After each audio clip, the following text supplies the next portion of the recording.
Blog Talk Radio.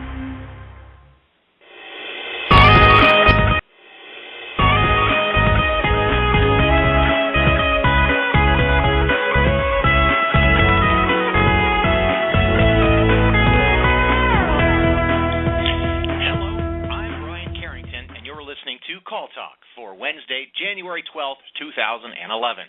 Today's topic is workforce management with special guest Adam Cincoski from Optum Health. If you're listening live, we invite you to be a part of the show and ask questions, and here's how you do it. You can email us at calltalk@benchmarkportal.com, or you can chat with us on calltalk.tv if you're already logged in.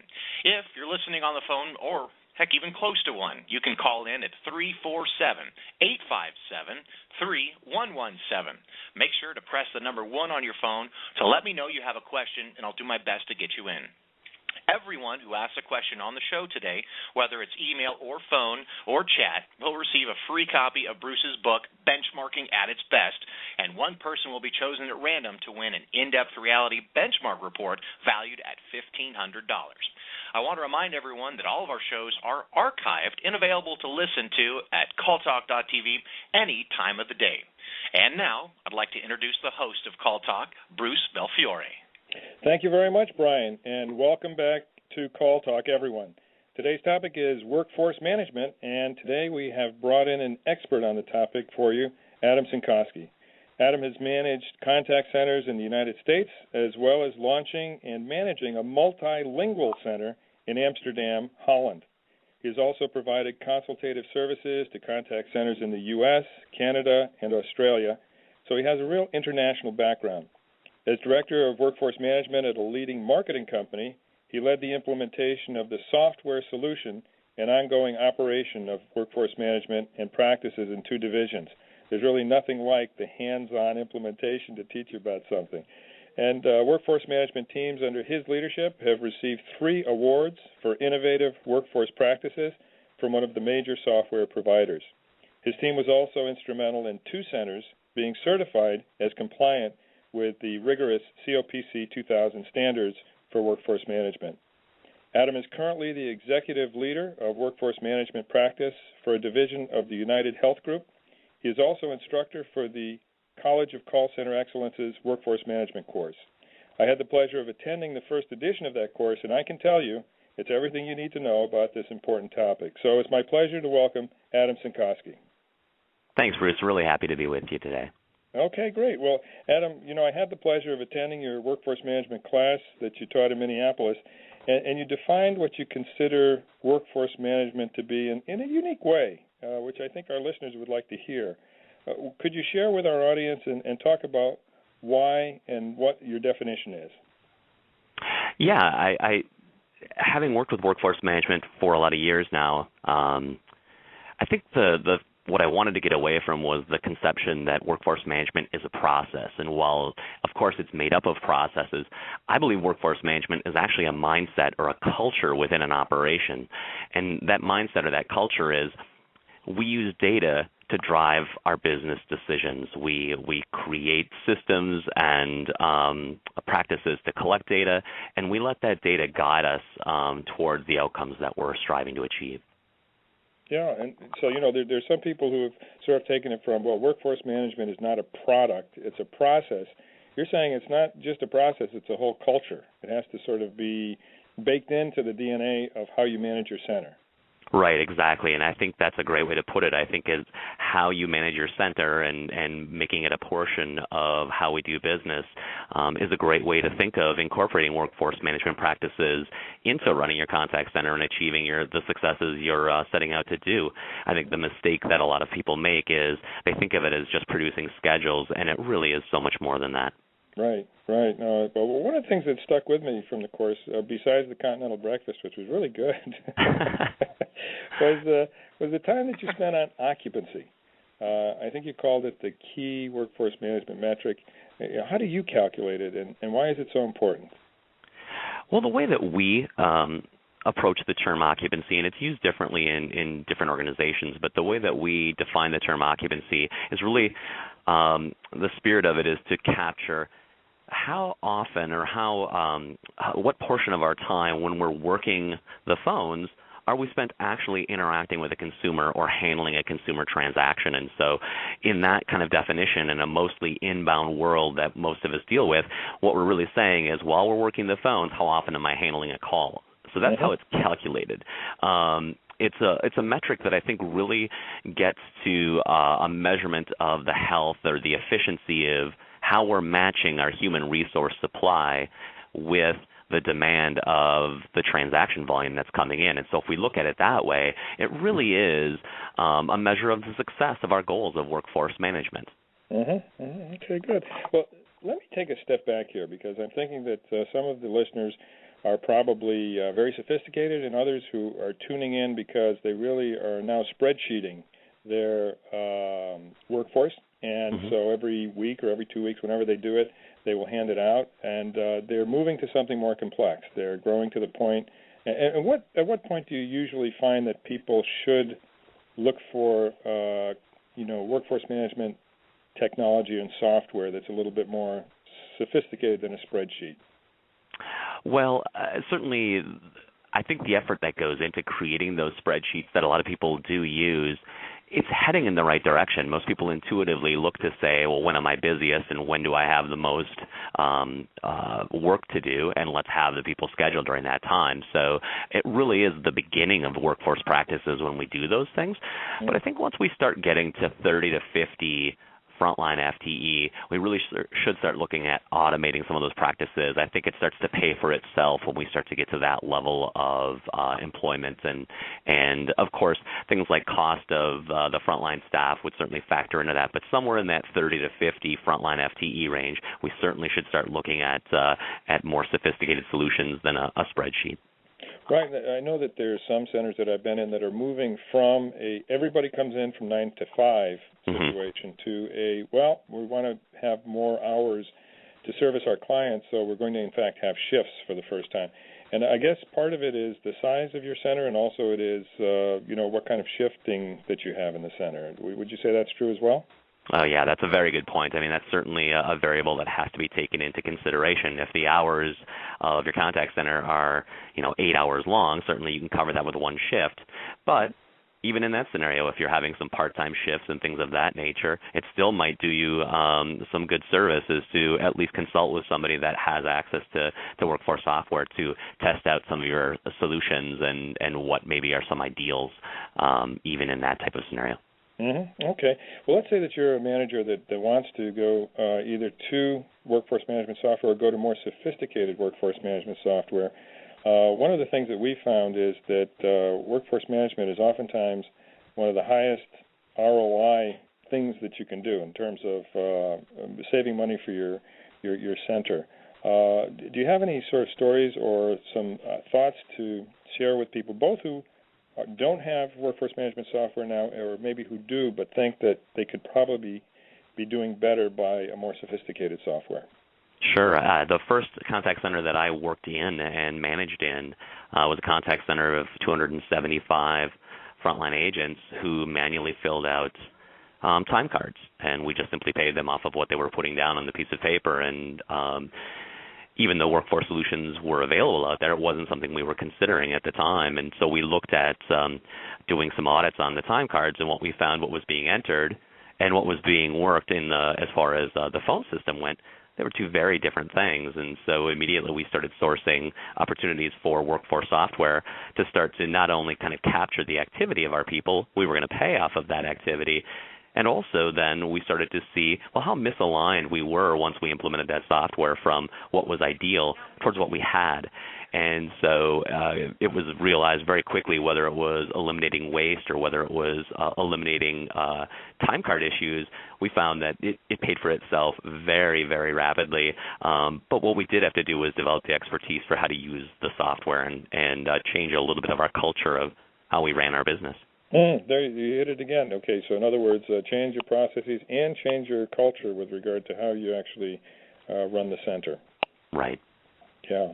And, with regard to going from a less sophisticated system to a more sophisticated system, do you find that call center managers have a problem doing that because their higher-ups will say, well, you've already got one. Just use it better. Is that usually the case, or do you find that there's still a lot of people who need more sophisticated software, particularly those who perhaps have an older one? Well, I mean, I think that the first part of your question of do we see resistance at those types of levels in implementing or even modifying how we use workforce management services, I think that typically there are going to be resistance points throughout. And I've really, over the last few years, spent a lot of time learning and being educated on change management practices and incorporating those tenets into how we implement workforce or change workforce services within a contact center. So to encapsulate kind of the overall thought, and we cover this a bit in the course, if you recall, at the end of the course we spent some time on change management. People don't just change. Processes change, but people have to transition to a new way of doing things. And I think when we make the decision to try to either improve our workforce practices or change them, I think we have to understand that it's not just a snap of the fingers, and people have feelings and thoughts about those changes that they're taking place. So spending time preparing people for those changes and then helping them kind of transition to the new way of doing things really has to be built into the overall, I guess, project plan, if you will, of moving towards a more sophisticated way of doing business, but helping communicate what the size of the prize is, why we're doing it, and the impact that can be made, and sharing that, I think, really helps build that collaboration with all levels of the organization. Mm-hmm, mm-hmm. And let's just, if you could encapsulate in a paragraph, I'm going to ask you to do the impossible. For those people who aren't that familiar with the guts of workforce management, what it does for you, and if you could sort of say, it uses Erlang 2, et cetera, and if you could just sort of put the different components together, so at the end of your paragraph, everybody here says, okay, I know what workforce management is all about. Sure, I think I can give you at least I'll take a shot at it. I think the elements of the workforce management practice, if you will, really can be broken down into a repetitive process that can be done frequently. Usually it's done every week at least. But that process starts with the gathering of data, and the data itself has to really encapsulate, well, what is our work that we have to get done, and also what are our goals? And we use that data to forecast then what we think is going to come next. So if you look at a transition of the first center that I worked in, one of the transitions that had to take place was we moved from being reactive in our environment to predicting what was going to happen to us, what the workload was going to be, and then proactively addressing that. So we gather data, we create a forecast. That forecast then turns into a plan. How are we going to handle that work that's coming in? What's our plan? What are our schedules? And also, how are we going to manage all the other aspects of our business going on? So that's that plan that has to take place. So gather, forecast, plan, and then real time, no matter how good that forecast is, we still are going to be off a little bit, and we have to be able to react to that. So we consider that kind of optimizing the plan, if you will. And so now we're up to gather, forecast, plan, optimize, and then the last step after everything is said and done is to go back and analyze and say, well, how good was our forecast? How well did we work our plan? And how much optimizing did we have to do? Because we shouldn't have to over-rely on that optimization process. And centers that are very reactive and don't have a plan going in or don't have a forecast, they spend their time fighting fires and reacting. And so that optimize phase is really the lion's share of what they do today with regard to workforce management. So that's really the overall, if I was to put it into one paragraph, and I've probably exceeded that limit by a long stretch already. Gather, forecast. You're doing great. Okay. Gather, forecast, plan, optimize, analyze. And those are the steps to doing the workforce process, but share that process not just with the workforce team, but also with the frontline managers and with the executives so they can understand in the short term and in the long term what's our forecast and how are we planning to address the needs of the business. Mm-hmm. Okay, and the software for workforce management includes the lessons of the past, if I can sort of put it in colloquial terms. So it understands what's been going on in past weeks, months, et cetera.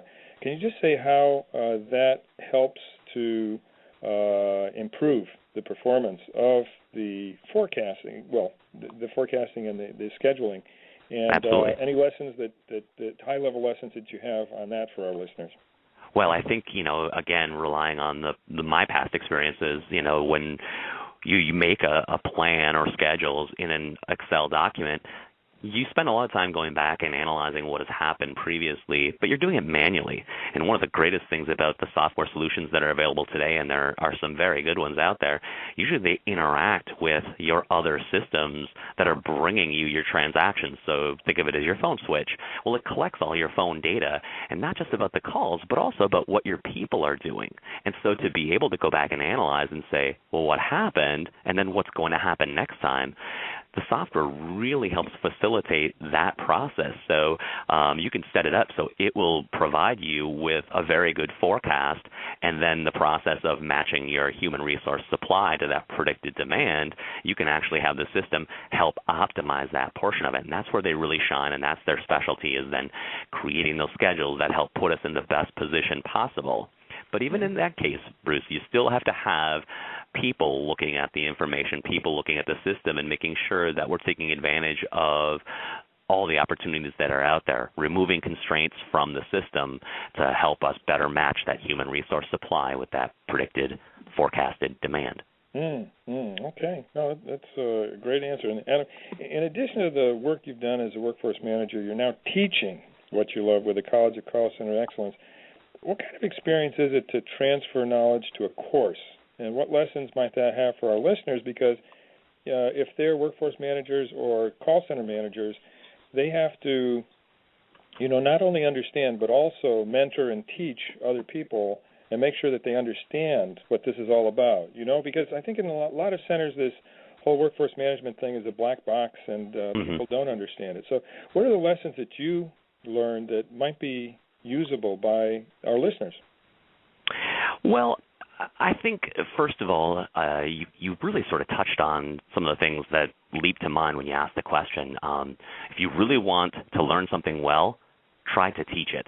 And so getting ready for the class and helping prepare the materials and then delivering the class, even though I've been doing this for a long time, it makes you revisit your own processes and re-examine what you do. And I guess that would be the other thing that I would say is, build that into your overall plan for your workforce management group, that on at least a yearly basis, you go back and you examine your best practices and make sure that you're not just falling into a habit of kind of lather, rinse, repeat, doing the same things over again, but rather continuing to try to strive to do things better.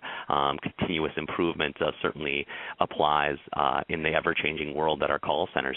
So I would say that, if people were to look at a course like what I teach, it touches on a lot of things, life lessons when implementing workforce and using workforce, but it serves as a good framework for that kind of self-inventory to say, where do I have my next opportunity to build my practices better? And you mentioned teaching it to your own teams within your organizations. Certainly that will help solidify and push you to the level of knowing what it is that you want to do and the practices you're putting in place and why you're putting them in place.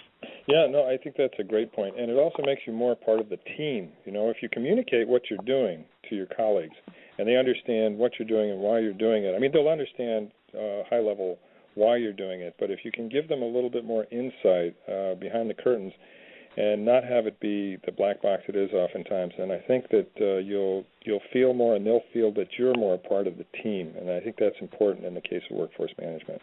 Oh, absolutely. In fact, Bruce, it's interesting. I listened in on all of your previous CallTalk shows, but one of them really gave me a term that I actually incorporated. It's in some of the slides that I use. I don't know if you know this, but in the course, you used a term on one of your previous shows, and you called it a radial organization. And one of the things that I really recommend for the workforce management teams that are out there is that workforce management does get incorporated in every part of the operational aspect. And what I mean by that is take in information from other groups, helps your forecasting, but also share information about how your system is performing with those other groups. Create that radial organization, and it does, without me specifically saying it this way, it does address that issue of workforce management becoming a black box, because people should, outside of the workforce management team, participate in the workforce management culture and process.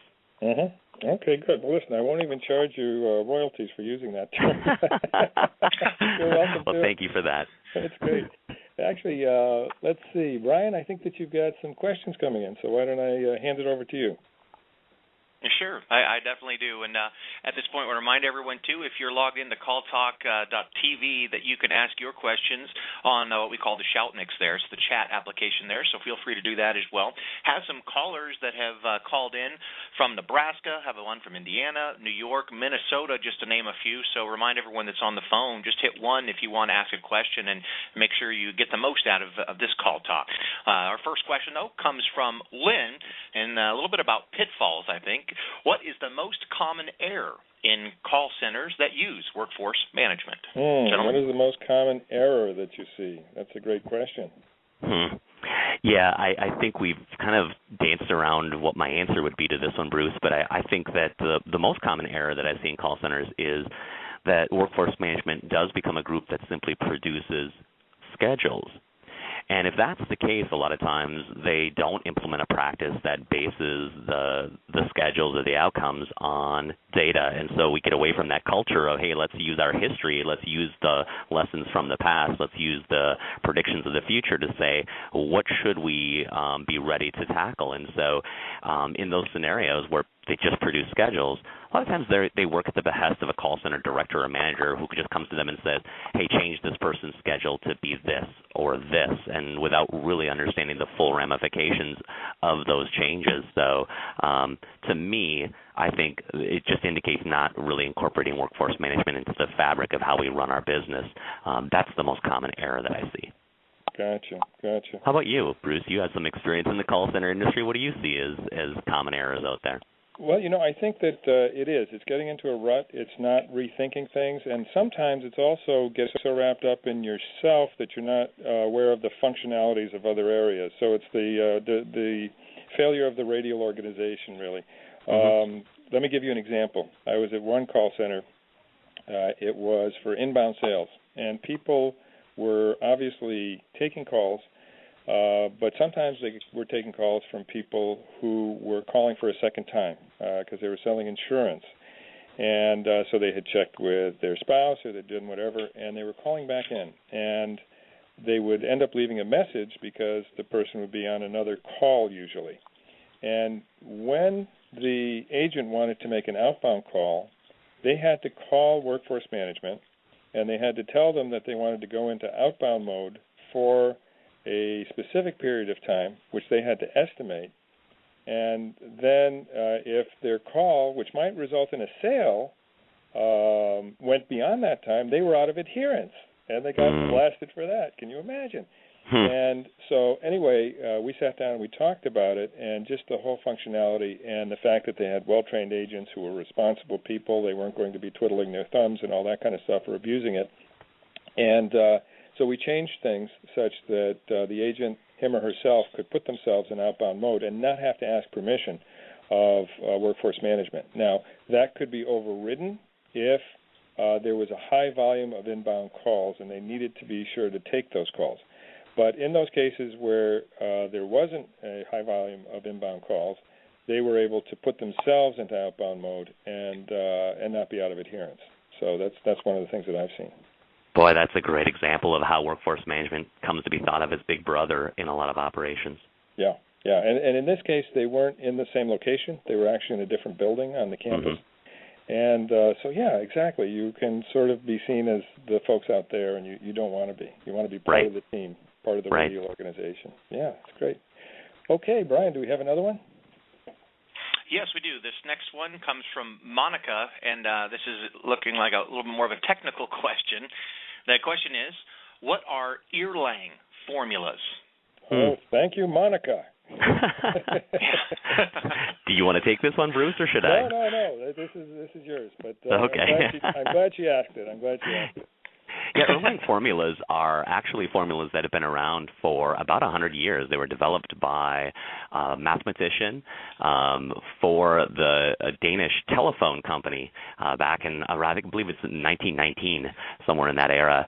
And what they are actually probability formulas, and we use them to develop staffing recommendations, and they are the backbone to all the major software providers out there from a workforce management standpoint. So these formulas still are outstanding for doing the work that we need to do, but what they are probability formulas that determine, well, what's the probability that a call will have to wait for an available person to handle it while it waits in queue. And so they're not without flaw. The flaws are fairly well known, but they certainly perform the function that we need them to function at a very outstanding level.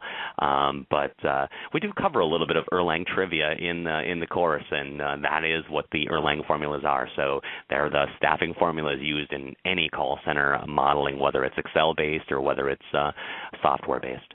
Mm-hmm. Okay, and there's different Erlang formulas, and so now anybody who's on the phone who wasn't familiar with that before can understand that that's part of what's under the hood. And if they're talking to their workforce management person, they can say, "Oh, tell me about your Erlang." Exactly. Okay, good. Brian, do you have another one? I sure do. And could you guys spell Erlang just in case our listeners aren't sure how that is spelled? Uh-huh. Sure, it's ERLANG. Uh-huh. Yep. Okay, just making sure. As Adam was mentioning, it's actually named after the gentleman who was in Denmark and came up with these formulas. So, interesting stuff, and what is powering the software under the hood, or part of what's powering it under the hood. Yep. Okay, great. Brian? Super. Okay, thanks, guys. All right, this next question comes from Matt, and he's asking, what is a good adherence goal to shoot for? Well, I think that if we kind of revisited the first question that came from the listeners about what is the most common error, this would fall certainly in line from my standpoint, and number 2 in the list of most common errors regarding workforce management is when people implement workforce software, the first thing that comes out is a new piece of information known as adherence, and something we don't have unless we have schedules that are automatically compared against activity to say, well, how often are we working our plan? But the goal of adherence, I believe, should be set at a level that ensures that we're going to most consistently meet our overall service targets. So what I mean by that is we don't want to get so beholden to just trying to work the schedules as they're written that perhaps we make bad business decisions. And people who blindly follow an adherence goal but don't use their business common sense often end up with really poor results. So I would say one of my biggest recommendations to the groups that I've worked with and consulted with is don't run out and implement adherence at the same time you're implementing workforce software, because that really leaves people with a bad taste in their mouth. But at the same token is track adherence and understand when your group reaches a certain level of adherence, it's when you most likely leads to the most likely success in your organization with regard to hitting your other service goals. So very often it's somewhere around 85 to 90%, but there are a lot of things that go into that to say when we hit 85% adherence overall, generally we make our service targets. Now, I just had a little epiphany, and I think that's a really good answer because of the fact that many folks do implement systems that allow them to get adherence. As soon as they get it, they latch onto it, and they start using it as both a performance metric and a punitive metric in some cases. Right. Before they've understood how this new system is interacting with the real world of their call center. And you really have to kind of settle in with it, understand how it's working, and understand where the dysfunctions could be. Let me give you an example. If you, for example, have a call center with talk times, that are on the longer side, then you could have a situation where somebody takes a call toward the end of their shift. They want to satisfy the customer. Perhaps they want to close the sale, but in any event, they want to satisfy the customer, and they will stay on beyond what they're supposed to in order to close the call. And they'll be out of adherence as a result. Mm-hmm. And, okay, so how do you handle that? You need to have management solutions to handle that, and you have to also be realistic in terms of the adherence percentage that you're looking for. Do you have any similar examples, Adam? Yeah, I think one of the things that you bring to mind is the first place I worked where we implemented workforce software, we started looking at people and realizing that there were people that were getting to 100% adherence, and we realized quickly, well, that's not a good thing, because just as you described, there are situations that take place every day in call centers that would push us out of adherence and should. And so there's a natural limit, no matter where you are, to that adherence goal. It's not something where more is better. A lot like service level. 100% service level in most places is just an indication that we've probably wasted some labor dollars. Well, adherence certainly shouldn't be just more is better. That's definitely something I would say. And then the other thing is that you mentioned something like a call basically taking us out of adherence, and certainly it should and it would. The longer the calls are in a contact center, the more likely that's going to happen. And again, your goals are going to be based on what your system can produce, what your people can achieve. So it needs to be based in reality, and it needs to be tied to the rest of your overall goals within your organization. Okay, well, I think we're toward the end of the half hour right now. But, I think one other point that we could bring up, too, is that these systems, particularly well done, well run, can also provide us with the ammunition we need when we ask for additional staffing. In other words, if we have a really good system, we're running it well, we really understand the metrics behind it, then when the time comes for us to put the proposal to senior management that we need more staffing, we've got all the ammunition we need to show that, on an economic basis, this makes sense. You mean you'd be using data to drive your business decisions? Yeah. How do you like that one? There we go. Exactly. Okay, well, Adam, as always, a pleasure. I mean, we hit a lot of, I think, very important points, and I really appreciate your being on the show with us again. And with that, and I also appreciate everyone who's listening. And with that, I'd like to hand things back to Brian. So over to you, Brian. Well, thanks, guys. Adam Cincoski, thank you so much. And, of course, Bruce for the hosting of the show. I do need to throw out some props. Adam, I got a chat from one of your attendees, Leanne from Minnesota, says, I've attended Adam's course. It's excellent and well worth attending. So kudos to you. And so also now time to give away a winner. Today's winner of our in-depth reality check goes to Monica. Congratulations, Monica. That's a $1,500 value, so make sure that you email me at brian@benchmarkportal.com so I can get that to you.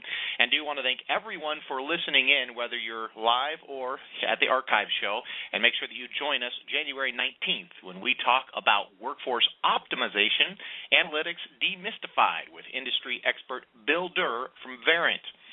So don't forget to sign up for a free reality check benchmark report to see how you and your call center compares to others in the industry. Our in-depth reality check benchmark takes a much deeper dive into call center metrics and is free for Monica today. Want to thank all of you for listening in, and from all of us from Benchmark Portal, keep those headsets steady and your fingers ready. This is Brian Carrington signing out, hoping everyone has a great day.